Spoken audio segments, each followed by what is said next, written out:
ఓం నమ శివాయ. నమో కాళభైరవాయ నమ. నమో రాజమాతాంగియ నమ. ప్రియమైన నా ఆత్మబంధువులందరకు, విధాత టీవీ ప్రేక్షకులకు అందరూ కాళభైరవుని అనుగ్రహంతో సుఖ సంతోషాలతో ఉండాలని కోరుకుంటూ మీ విశ్వసాయి గురూజీ. ముఖ్యంగా మన విధాత టీవీ ఛానల్కు 2,50,000 మందికి పైగా సబ్స్క్రైబర్స్ అయినారు. ఈ సందర్భంగా ఎంతమంది సబ్స్క్రైబర్స్ అయినందుకు మీ అందరికీ కూడా కృతజ్ఞతలు తెలియజేస్తున్నాను. అలాగే మున్ముందు మన ఛానల్ని మంచిగా ఇంకా సబ్స్క్రైబ్ చేసి మరింతగా ప్రోత్సాహం అందిస్తారని మనస్ఫూర్తిగా కోరుకుంటున్నాను. అలాగే ప్రతి వీడియోను కూడా లైక్ చేయండి, షేర్ చేయండి. ఎవరైనా సబ్స్క్రైబ్ చేయకపోతే మన ఛానల్ సబ్స్క్రైబ్ చేయండి. అలాగే శివుని గురించి తెలుసుకోవాలని చాలా తపన ఉంటుంది. సదాశివుడు అంటే మనందరికీ చాలా ఇష్టం. ఆయన వల్ల అనేకమైనటువంటి ఫలితాలు పొందొచ్చు. ఈ శివతత్వం గురించి నేను భైరవశక్తి ఛానల్లో చెప్తున్నాను. ఆ ఛానల్ను మీరు సబ్స్క్రైబ్ చేసుకొని చూడండి. శివతత్వం, భైరవతత్వం గురించి మీకు తెలుస్తుంది. ఆ శివతత్వంలోని భైరవాన్ని ఆరాధిస్తే ఎన్ని అద్భుత ఫలితాలు వస్తాయో దీన్ని సైంటిఫిక్గా కూడా చెప్తున్నాను. ప్రతి ఒక్కరూ కూడా భైరవశక్తి ఛానల్ లింక్ని ఇక్కడ డిస్క్రిప్షన్లో ఇవ్వటం జరుగుతుంది. అందరూ చూడండి. మరొక మాట, జ్యేష్ఠమాసం, జ్యేష్ఠ శుద్ధ పౌర్ణమి, ఏరువాక పౌర్ణమి అంటారు. ఈ పౌర్ణమిని అంటే రైతు దుక్కు దున్నడానికి ముహూర్తం నిర్ణయించేటువంటి వేళ. ఆ రోజే ఏరువాక అంటే రైతు దున్నటం ప్రారంభిస్తారు. ఇది రైతుల పండగ.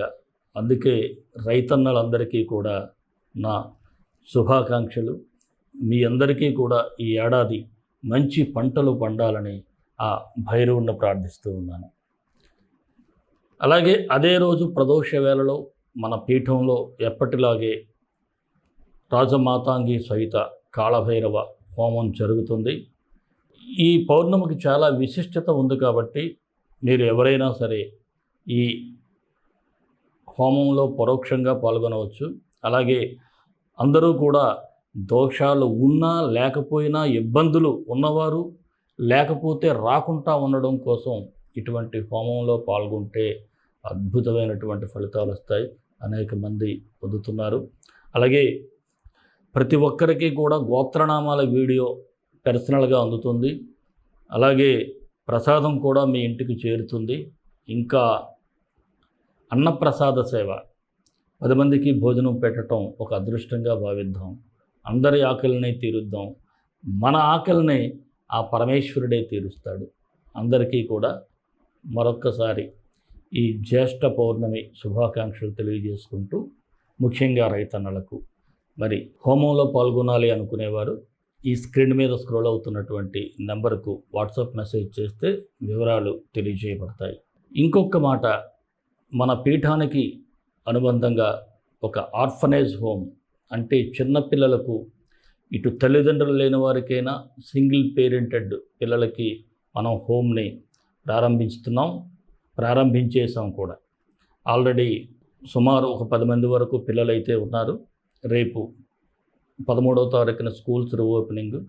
వీళ్ళందరూ కూడా స్కూల్స్కి వెళ్తున్నారు.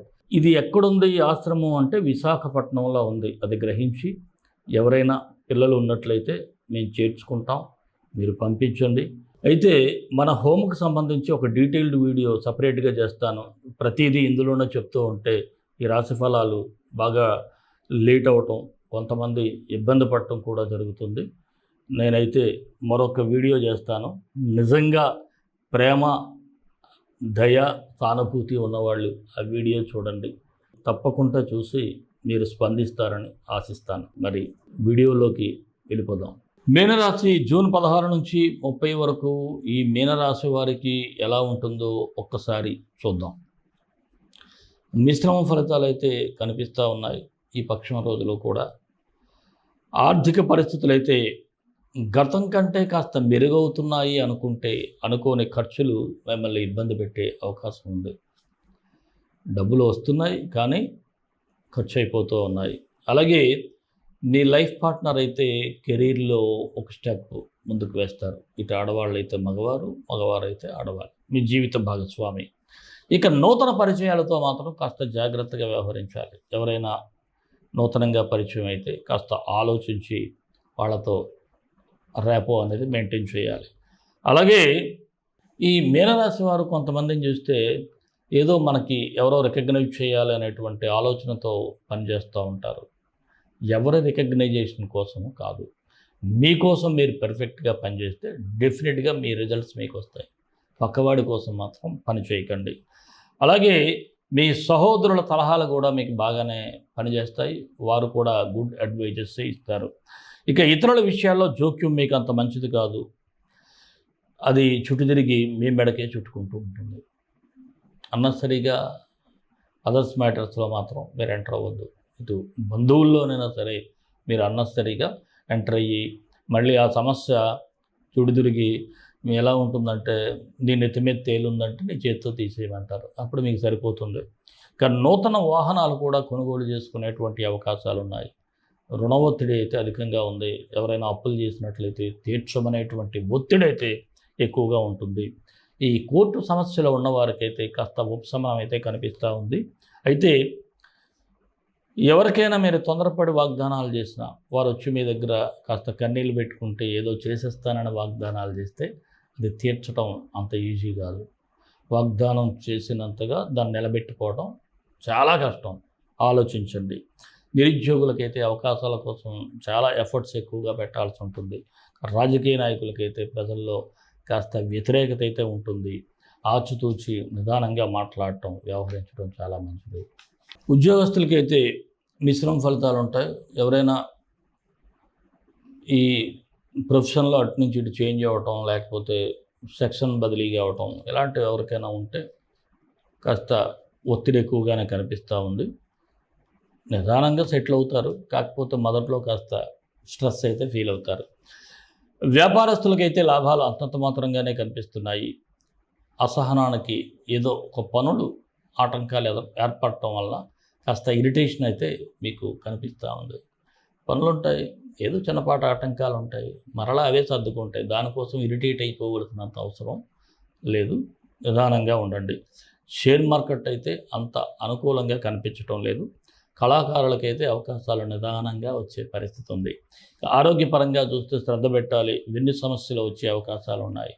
విశ్రాంతి అయితే అవసరం. బ్యాక్ పెయిన్ అనేది చాలా జాగ్రత్తగా ఉండండి. అలాగే విద్యార్థులకైతే పర్వాలేదు. పోటీ పరీక్షల్లో మాత్రం విజయాలు సాధిస్తూ ఉంటారు.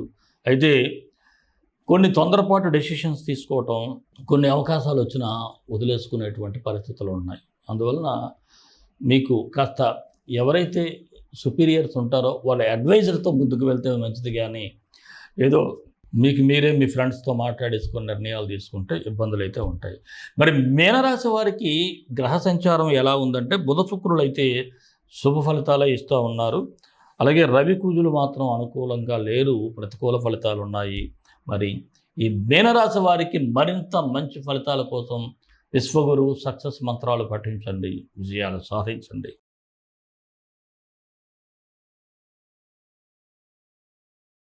ఈ మీనరాశి వారు ఏ పరిహారాలు ఏ గ్రహాలకి చేస్తే బాగుంటుందంటే రవి కుజుడు.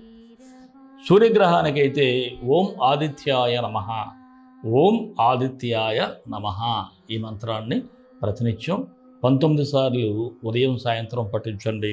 కుజుడికి లోహితాక్షాయ విద్మహే భూలాభాయ ధీమహి తన్నో అంగారక ప్రచోదయాత్. లోహితాక్షాయ విద్మహే భూలాభాయ ధీమహి తన్నో అంగారక ప్రచోదయాత్.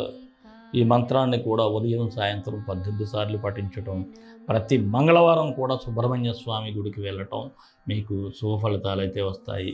అలాగే మన ఇష్టదైవం కాలభైరవుడు, కాలభైరవ గాయత్రి. కాళకాళాయ విద్మహే కాళాతీతాయ ధీమహి తన్నో కాళభైరవ ప్రచోదయాత్. ఆ భైరవుని అనుగ్రహంతో అందరూ సుఖ సంతోషాలతో ఉండాలని మరొక్కసారి కోరుకుంటూ సర్వే జనా సుఖినో భవంతు, లోకా సమస్తా సుఖినో భవంతు. దేశం కోసం, ధర్మం కోసం, భారతీయ సంస్కృతి విలువల కోసం పాటుపడదాం. స్వస్తి.